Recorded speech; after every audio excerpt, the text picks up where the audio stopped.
Frères et sœurs, je suis très heureux de vous retrouver ce matin. Nous allons à nouveau retrouver Paul qui écrit aux Philippiens et ce lien magnifique qu'ils ont, ce lien fraternel, ce lien d'amour, ce lien connecté au Seigneur également, qu'ils ont développé les uns avec les autres et par la grâce de Dieu.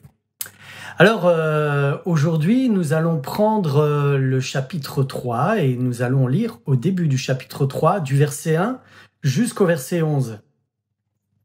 Alors, je vais lire dans la version que vous voyez là, la Nouvelle Bible Seconde, qui est une très bonne traduction. Je lis avec vous. « Au reste, mes frères, réjouissez-vous dans le Seigneur. Je n'éprouve aucun ennui à vous écrire les mêmes choses, et pour vous, c'est une sécurité. Prenez garde aux chiens, prenez garde aux mauvais ouvriers, prenez garde aux partisans de la mutilation.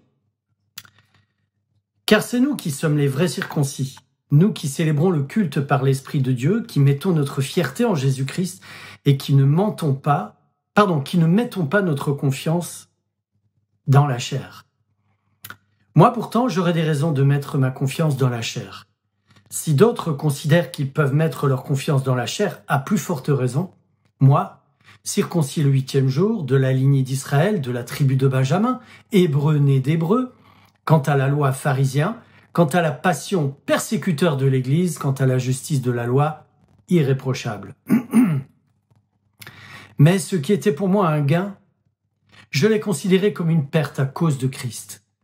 En fait, je considère tout comme une perte à cause de la supériorité de la connaissance de Jésus-Christ mon Seigneur. À cause de lui, j'ai accepté de tout perdre.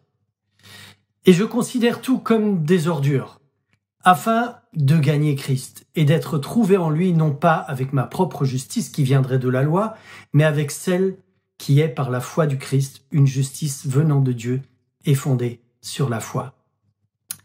Il s'agit maintenant de le connaître, lui, ainsi que la puissance de sa résurrection, et la communion de ses souffrances, en étant configuré à lui dans la mort, pour parvenir, si possible, à la résurrection d'entre les morts.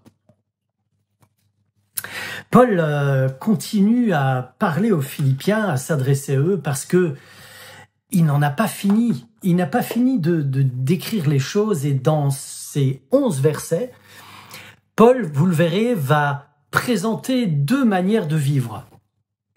Mais avant de rentrer dans le vif du sujet, je voudrais reprendre le verset 1 avec vous. Alors, dans la version Second 1910, voici ce que Paul dit. « Au reste, mes frères, réjouissez-vous dans le Seigneur. Je ne me lasse pas de vous écrire les mêmes choses, et pour vous, cela est salutaire. » Réjouissez-vous dans le Seigneur. En fait, Paul est en train de dire aux Philippiens, réjouissez-vous dans le Seigneur. Autrement dit, ça peut aussi être traduit par réjouissez-vous avec le Seigneur. C'est-à-dire, dans cette relation que vous avez avec lui, que vous soyez en lui, complètement en lui, que vous vous laissiez diriger par lui. Si vous regardez le chapitre 2 qui précède ce verset, dans ce chapitre 2, Paul nous a présenté vraiment qui est Jésus. Jésus, qui est Dieu, qui était de condition divine, n'a pas voulu mener un combat pour que sa condition divine soit reconnue, mais il a accepté d'être un serviteur, un esclave, se rendant obéissant jusqu'à la mort, et même jusqu'à la mort de la croix, ce qui était une malédiction. Pourquoi? Simplement par amour. Un petit peu plus loin, dans le chapitre 2, rappelez-vous, Paul dit aux Philippiens, mettez votre salut en œuvre, travaillez à votre salut avec crainte et tremblement. Et un petit peu plus loin, il dit, c'est Dieu qui produit en vous le vouloir et le faire selon son bon plaisir, parce qu'il a tout donné pour vous, parce qu'il est ce Dieu qui vous aime et ce Dieu qui est venu à votre rencontre. Alors, c'est lui qui va produire par son amour, par sa présence en vous, le vouloir et le faire. C'est dans ce cadre-là que Paul dit aux Philippiens, « Mes frères, réjouissez-vous dans ou avec le Seigneur. Réjouissez-vous dans le Seigneur. Et il dit, je ne me lasse pas de vous écrire les mêmes choses. Ça ne me fatigue pas du tout de vous répéter cela parce que c'est tellement important. Ça contribue à votre salut. Alors, aujourd'hui, nous qui sommes réunis, même si c'est par vidéo interposée, nous pouvons nous réjouir dans le Seigneur. Parce que ça contribue, écoutons bien, à notre salut. De se réjouir dans le Seigneur, de vivre dans sa grâce, de profiter de ses bontés, de le laisser rentrer dans notre cœur et agir dans nos vies est quelque chose de salutaire. Alors, je vous dis salut. Mais pas salut pour vous dire coucou ou pour vous dire bonjour, mais pour dire ça y est, le salut est arrivé. Alors, prenons la suite et je vous invite à regarder cette image où vous avez un tableau avec 2 colonnes. Dans ces 2 colonnes, dans chacune de ces colonnes, vous trouvez certains passages de ces 11 chapitres. Le premier passage, vous l'avez tout en haut, c'est le verset 1. Et tout ce qui est à gauche, c'est la vie en Christ qui est représentée. Tout ce qui est à droite présente la vie selon la chair. À gauche, la vie selon la foi. À droite, la vie selon la chair. Et dans la vie selon la chair, vous avez le verset 2.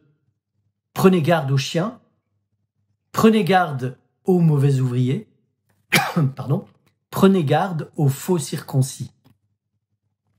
Et dans la version de la Nouvelle Bible Second, je lis prenez garde aux partisans de la mutilation.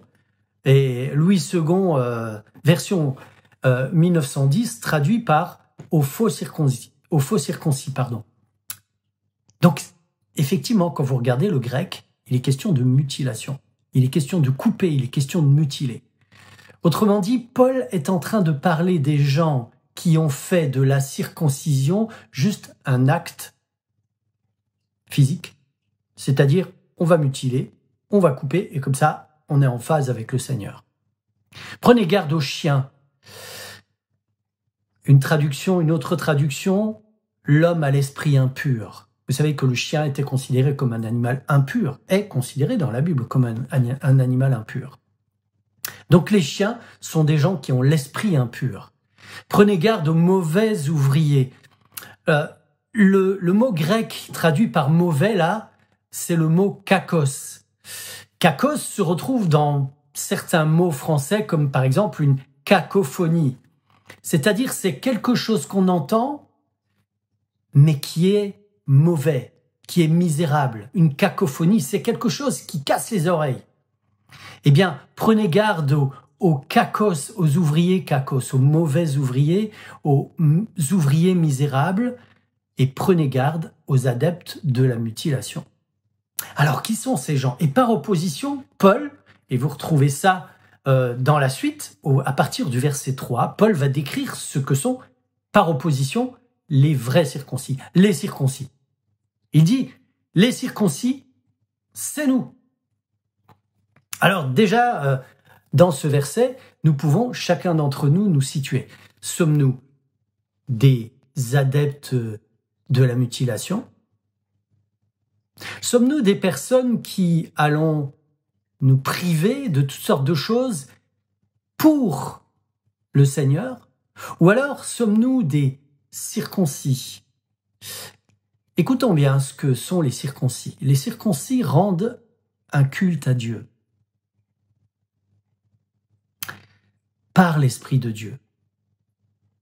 Autrement dit, ce ne sont pas des gens qui vont faire des choses pour Dieu à partir de eux-mêmes, à partir de ce qu'ils pensent devoir faire, mais ce sont des gens qui rendent un culte à Dieu, c'est-à-dire qui servent Dieu.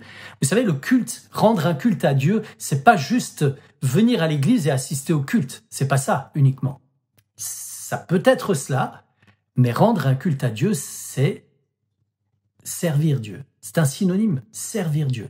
D'ailleurs, ce mot « servir » se retrouve dans Matthieu 4, verset 10, où Jésus va parler à Satan. Et il va lui dire, retire-toi, Satan, car il est écrit, tu adoreras le Seigneur ton Dieu et tu le serviras lui seul. C'est le même mot qui est traduit par culte dans Philippiens 3 au verset 3. Servir Dieu. Alors, les circoncis, servent Dieu par l'Esprit de Dieu, c'est-à-dire ils se laissent diriger par le Seigneur. C'est dans l'amour du Christ, vous savez, Paul va dire, l'amour du Christ nous presse. Voilà, c'est dans cet amour de Dieu, dirigé par l'amour de Dieu, qu'ils servent Dieu. Vous voyez tout de suite toutes les implications que cela peut avoir dans nos vies. Les circoncis se glorifient en Jésus-Christ et ne mettent pas leur confiance dans la chair. Alors, ils se glorifient en Jésus-Christ, eh bien, ils trouvent leur gloire, ils trouvent leur fierté en Jésus-Christ. Mais quel bonheur de connaître Jésus. Quel bonheur de découvrir tout ce qu'il a fait pour nous et nous n'avons pas terminé. D'ailleurs, Ellen White ne dit-elle pas que nous passerons l'éternité à découvrir l'amour de Dieu? Mais à chaque fois que nous sommes confrontés à cet amour, à chaque fois que nous nous repentons de nos péchés, à chaque fois que le Saint-Esprit nous montre la profondeur de l'amour de Dieu et jusqu'où Dieu a été capable d'aller et jusqu'où il est capable d'aller pour nous, nous sommes émerveillés. Alors nous nous glorifions, comme dit Paul, en Jésus-Christ. Et nous ne mettons pas notre confiance dans la chair. Parce que les faux circoncis, c'est ceux qui mettent leur confiance dans la chair. Et je voudrais vous montrer une petite image. Aujourd'hui, on parle beaucoup en ce moment de Black Lives Matter. Les vies noires ont de l'importance. Les vies des Noirs ont de l'importance. Pourquoi on en est arrivé à ça aujourd'hui, à devoir dire cela, comme si ce n'était pas quelque chose de logique et de normal? Pourquoi? Eh bien, tout simplement parce que bon nombre de personnes, et en particulier, il faut le dire, mes frères et sœurs blancs, beaucoup de personnes ont mis leur confiance dans la chair. C'est-à-dire, ils ont mis leur propre justification dans ce qu'ils étaient. Combien de fois dans l'histoire n'avons-nous pas entendu « ce sont des Noirs, ce sont des indigènes, ce sont des sauvages, ce sont des êtres qui sont en dessous des autres ». Au début du XXe siècle, on entendait cela encore. Et bon nombre d'hommes politiques français ont eu ce discours-là. J'ai le souvenir de cette femme africaine qui a été amenée en France au début du XXe siècle. Elle a été mise dans une cage comme un animal. Et on venait la voir pour découvrir ce qu'est un être humain, mais vous savez, c'était un être humain de seconde zone. Et aux États-Unis, malheureusement, il y a eu l'esclavage, il y a eu ensuite la ségrégation qui a duré et qui, bon, officiellement, n'existe plus. Mais on voit encore que être noir aux États-Unis, c'est une chose difficile à vivre. Quand vous êtes noir, vous avez plus de chances de vous faire tuer par la police que si vous êtes blanc. Et c'est valable même en Angleterre, en France, en Europe, dans des pays dits civilisés. Nous ne mettons pas notre confiance dans la chair. Nous ne mettons pas notre confiance dans nos privilèges. Nous ne mettons pas notre confiance dans notre couleur. Nous ne mettons pas notre confiance dans nos efforts. Nous ne mettons pas notre confiance dans la chair. Voilà ce que sont les vrais circoncis. Vous comprenez pourquoi, et je fermerai la parenthèse après cela, vous comprenez pourquoi le message des 3 anges s'adresse à toute nation, à toute tribu, à tout peuple, à toute langue. C'est un message universel, un message pour tous les êtres humains, sans distinction aucune. Parce que tous les êtres humains ont de l'importance aux yeux de Dieu. À cette phrase « Black Lives Matter », nous pourrions dire « Every human lives matter », c'est-à-dire toutes les vies humaines ont de l'importance aux yeux de Dieu, sans aucune distinction. Et nous pouvons remercier le Seigneur pour ça. Vous voyez la différence entre mettre sa confiance dans la chair, ça provoque des divisions, ça provoque des guerres, ça provoque des émeutes, ça provoque des meurtres. Et mettre sa confiance dans le Seigneur, ça change tout, ça ouvre. Eh bien, Paul va donner l'exemple et il va dire, eh bien, voilà, pour ceux qui mettent leur confiance dans la chair, à partir du verset 4, moi aussi, il dit, moi aussi j'aurais sujet de mettre ma confiance dans la chair. Et pour ceux qui ne le savent pas, il dit, voilà, si quelqu'un autre croit pouvoir se confier dans la chair, moi, davantage, parce que je suis circoncis le 8e jour, de la race d'Israël, de la tribu de Benjamin, hébreu né d'hébreu, quant à la loi pharisien, quant au zèle persécuteur de l'Église, irréprochable à l'égard de la justice de la loi.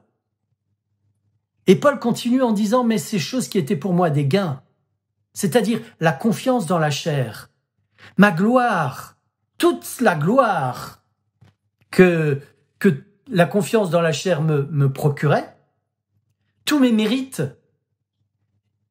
eh bien, ces choses qui étaient pour moi des gains, je les ai regardées comme une perte à cause de Christ. Parce que la confiance en la chair, c'est ce que le monde pense, c'est ce que le monde propose. Et ce matin, je voudrais te poser la question suivante. En quoi mets-tu ta confiance ? Mets-tu ta confiance dans tes propres mérites ? Quelles sont les bases sur lesquelles tu reposes ta vie ? Quelles sont les bases sur lesquelles tu communiques avec ton entourage ? Sur tes réussites ? Sur ta propre gloire ? Elle peut être grande, peut-être un peu moins grande, mais sur quoi t'appuies-tu pour vivre, pour être, pour communiquer ? Sur quoi t'appuies-tu pour entrer en relation avec le Seigneur ? Le monde marche selon le mode de pensée suivant. La confiance dans la chair, la recherche de la gloire, la recherche de la reconnaissance, la recherche du pouvoir, la recherche de l'argent, la recherche du confort, la recherche de ce que moi, ma nature, désire avant tout. Le monde marche selon ce mode de pensée. Et moi, je marche selon quel mode de pensée ? Paul nous donne un exemple là. Et il nous dit, ces choses qui étaient pour moi des gains, ces choses-là, je les ai regardées comme une perte à cause de Christ. Parce que la confiance dans la chair ne me permet pas de rencontrer Christ. Quand Paul a rencontré Christ, il a regardé tout ce qui constituait sa vie, toute sa gloire.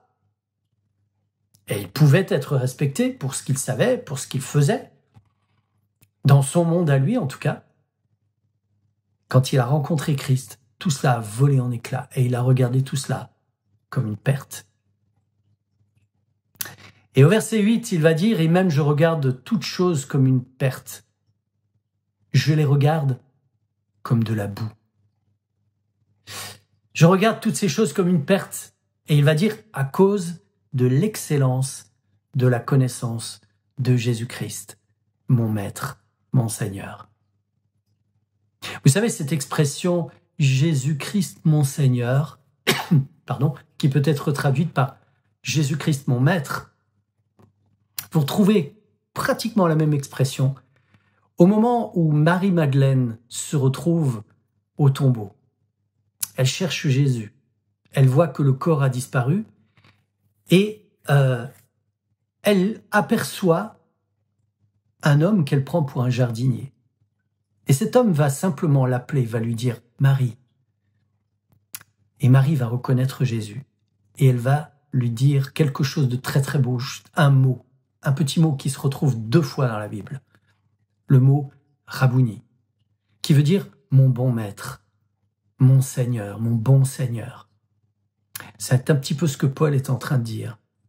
J'ai regardé tout cela comme une perte à cause de l'excellence de la connaissance de Jésus-Christ, mon Seigneur, Jésus-Christ, mon Maître. N'avez-vous pas envie, n'as-tu pas envie de regarder Jésus comme ton Maître, ton bon Maître? Tu sais, celui qui dirige ta vie, celui qui a un regard sur tout ce que tu fais parce qu'il est ton meilleur ami, parce qu'il est ton bon maître, parce que tu sais qu'à partir du moment où tu lui soumets ta vie, alors il va être en mesure de pouvoir la diriger, ta vie, t'orienter, te conseiller. Alors, tu vas connaître beaucoup moins la déception, les échecs, et plus tu te confies en lui, plus tu le considères comme Jésus-Christ, mon Seigneur, mon Maître, plus tu vas vivre une vie de victoire, une vie de joie, une vie de paix. Et Paul dit dans ce verset 8, « J'ai renoncé à tout à cause de l'excellence de la connaissance de Jésus-Christ. » Et je regarde tout cela, tout ce que je considère comme tout ce que je considérais comme étant important, je le regarde maintenant comme de la boue, tout simplement, afin de gagner Christ. Alors vous avez quelque chose d'intéressant dans ce texte, parce que Paul nous dit que à cause de l'excellence de la connaissance de Jésus-Christ, il regarde tout ce qu'il considérait comme étant important auparavant, comme de la boue, et il dit « Je fais ça pour gagner Christ ». Je pensais qu'il avait la connaissance de Jésus-Christ. Eh bien, parce que connaître Jésus, c'est un chemin. De même que la sanctification est un chemin. Vous savez, Paul va dire aussi rechercher la sanctification. Paul ne dit pas rechercher la sainteté, il dit rechercher la sanctification. Autrement dit, rechercher à vivre sur ce chemin dans lequel vous allez gagner Christ, connaître Christ toujours un peu plus, chaque jour un peu plus. Recherchons le Seigneur, recherchons sa présence tous les jours, recherchons le fait de pouvoir le découvrir davantage un peu plus, chaque jour, chaque matin quand je me lève, chaque soir lorsque je me couche et tout au long de la journée, gagner Christ.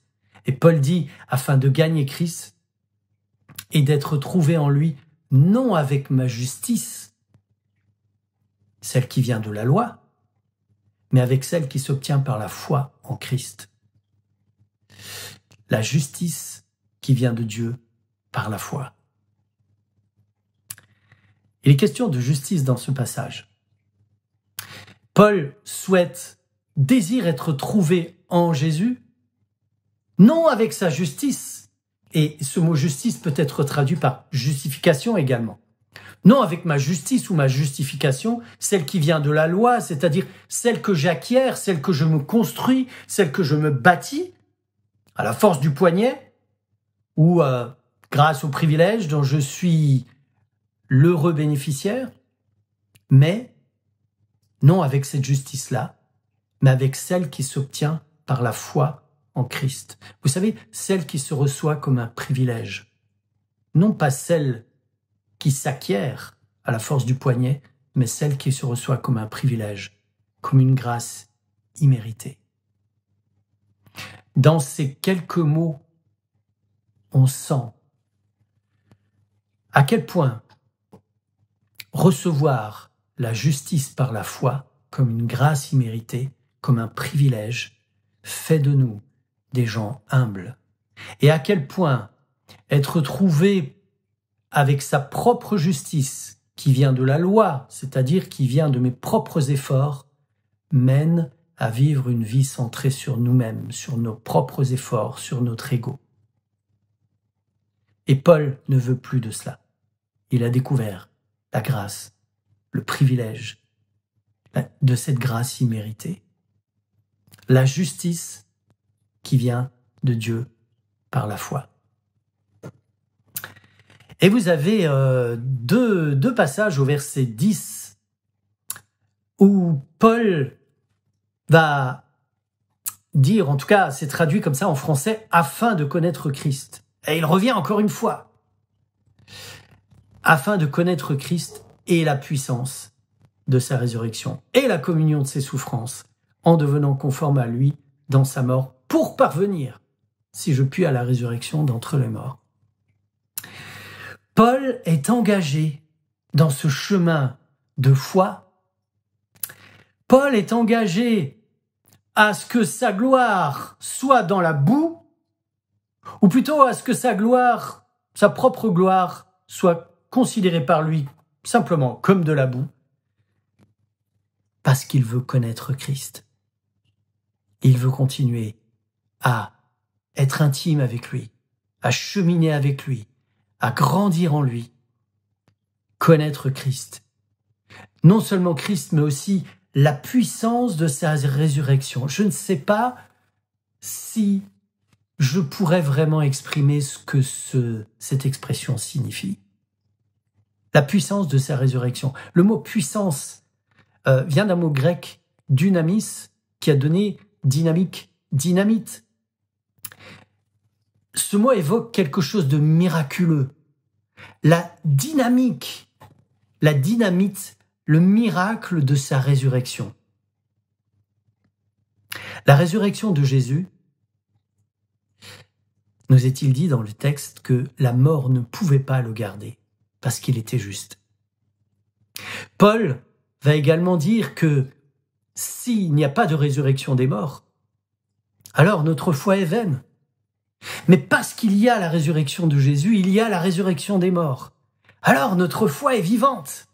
C'est la puissance de la résurrection de Jésus qui fait que notre foi est vivante. Nous pouvons marcher par la foi. Nous pouvons avancer par la foi. Nous pouvons vivre une vie dynamique, pleine de cette puissance à chaque étape de notre vie et dans chaque domaine de notre existence. J'ai une question à te poser, est-ce que tu vis cette dynamique? Est-ce que tu vis cette puissance de la résurrection de Christ? Est-ce que tu vis ce que Jésus a dit à ce Père que les disciples ont essayé d'aider en essayant de chasser les démons qui se trouvaient dans son Fils? Quand ce Père est venu voir Jésus en lui disant « Si tu peux faire quelque chose », Jésus lui a dit « Si tu peux, tout est possible à celui qui croit ». Eh bien, c'est ce que Paul est en train de nous dire dans ce passage, c'est ce qu'il est en train de dire aux Philippiens. Il y a de la puissance dans la résurrection du Christ. Nous avons à découvrir cela. Nous avons à mettre Dieu à l'épreuve dans notre vie et il nous le demande. Mettez-moi à l'épreuve pour pouvoir découvrir sa puissance, pour que sa gloire devienne une évidence dans nos vies. Et c'est ce que nous voulons faire. C'est ce que je te souhaite. C'est ce que je me souhaite. C'est ce que le Seigneur nous souhaite. Afin de connaître Christ et la puissance de sa résurrection et la communion de ses souffrances, parce que, tu sais, lorsque je découvre mes péchés, quand je dis que je découvre mes péchés, ça ne veut pas dire que j'en suis parfaitement ignorant, mais ça veut dire que découvrir mes péchés passe par une confession de mon péché, mais aussi passe par une écoute du Seigneur, par son esprit, qui va me révéler précisément ce qu'est mon péché. Et là, je vais communier aux souffrances de Christ, parce que je vais porter la souffrance, un petit peu de la souffrance qu'il a portée en découvrant mon péché. Je vais découvrir à quel point Jésus a souffert pour cette chose-là qui est dans ma vie, qui est dans mon cœur, et qui parfois m'habite. Vous savez, le péché, c'est quelque chose qui nous colle à la peau. Et nous pouvons communier avec les souffrances de Jésus lorsque le Saint-Esprit nous amène à la repentance. Vous savez, c'est l'amour de Dieu qui nous mène à la repentance. Une fois que l'amour de Dieu nous mène à accepter de découvrir nos péchés, nous sommes humbles devant le Seigneur et nous découvrons à quel point notre péché fait du tort au Seigneur, à quel point ce péché le blesse réellement. Et là, Paul dit, voilà, je voudrais connaître Christ, je voudrais connaître la puissance de sa résurrection et la communion de ses souffrances en devenant conforme, c'est-à-dire comme lui, dans sa mort. Voilà, oui, je voudrais vivre, mais je voudrais aussi mourir. Je voudrais mourir à mes péchés. Je voudrais vraiment cesser de pécher.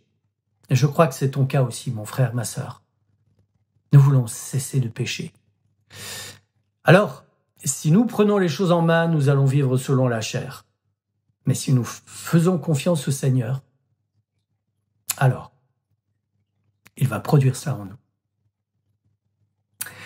Et je vous rappelle que Paul, au début du verset 10, parle de connaître Christ. C'est la base. Et Paul termine ce passage en disant « Eh bien, tout cela pour parvenir, si je puis, à la résurrection d'entre les morts. » Parce que ça ne dépend pas de Paul. Ça fait partie de la grâce de Dieu. La gloire dans la boue. La gloire considérée comme de la boue. Je dois dire que ma propre gloire, ma chair, je ne la considère pas toujours comme de la boue, malheureusement. Et c'est pour cela que j'ai besoin de connaître Christ. Parce que lorsque je connais Christ, alors, effectivement, je vois ma gloire comme de la boue. Et je remercie le Seigneur de m'inviter et de nous inviter chacun, toi, moi, l'Église, à regarder à Christ pour pouvoir, par son amour, découvrir à quel point notre gloire, c'est juste de la boue, comparée à la gloire de Dieu qu'il nous offre comme un cadeau merveilleux par son amour, par Jésus. Merci au Seigneur d'avoir inspiré Paul dans tout ce qu'il a dit, tout ce qu'il a écrit aux Philippiens. On voit à quel point la parole de Dieu est inspirée, parce qu'elle nous touche jusqu'à aujourd'hui encore. Et nous voulons faire de cette parole quelque chose qui fait partie de nous. Et je vous invite à prier ensemble pour terminer ce moment que nous venons de passer avec le Seigneur. Notre Père, nous te remercions pour cette parole merveilleuse qui est la tienne. Effectivement, ta parole ne retourne pas à toi sans effet. Elle a produit de l'effet dans nos cœurs à chacun. Et Seigneur, nous te demandons d'exercer ta bénédiction sur chacun de nous donner ta grâce, non pas que tu ne nous la donnes pas, mais que nous puissions la recevoir, et que nous puissions mettre notre confiance non pas dans la chair, dans nos efforts, dans notre gloire, dans notre justification, mais que nous puissions mettre toute notre confiance en Jésus, dans ce que tu as fait pour nous et dans ton plan. Nous voulons, Seigneur, plier le genou devant toi ce matin, en hommage à ton amour merveilleux. Et nous voulons te rendre ce culte à ta gloire, te demander pardon, Seigneur, pour toutes les fois où nous te faisons souffrir à cause de nos péchés. Mais nous voulons rester en communion avec toi, en lien avec toi, et je te prie pour chacun d'entre nous, pour chacune de mes sœurs, pour chacun de mes frères, pour que nous puissions continuer à avancer avec toi, à grandir avec toi, et que nous puissions, comme le disait Paul, gagner Christ. Alors Seigneur, merci de nous donner ce privilège de te connaître et de continuer à grandir en toi. Nous t'en prions, Seigneur, au nom de Jésus, notre Sauveur bien-aimé. Amen. Eh bien, que le Seigneur te bénisse. Je te souhaite un bon sabbat et que le Seigneur t'accompagne et te donne ce privilège de connaître Christ, de gagner Christ. Amen.